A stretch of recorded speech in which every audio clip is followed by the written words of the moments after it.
For you guys don't know me, I'm Alex, Art's son at Hoppos. A couple people are calling us out on Facebook and lay it low and stuff, saying that our aluminum product wasn't U.S. made. They said there's no way that would be, it's too cheap to be U.S. So to prove you guys wrong, here you guys go. Unedited, uncut version of our machine shop.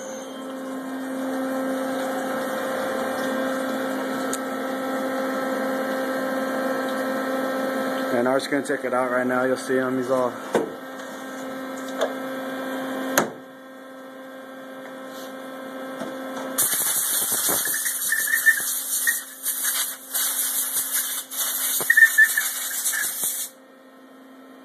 And this is just a halfway process of building a slowdown.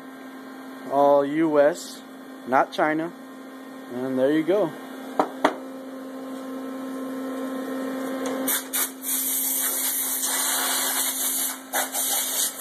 Just so you guys know, it's not a fake video or anything. I'm going to take you to the shop right now.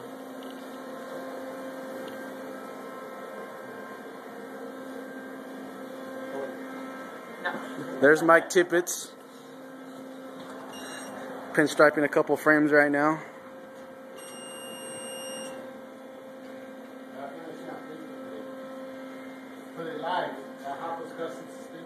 There you go, there's Eric. Got Gabe. Hey, what's up, guys? And there you go, not a Chinese made product, all US, in-house. In a real in-house machine shop, not something we sub out. A lot of other companies that sub stuff out. It's made right here. So everything you get from us, nice US made.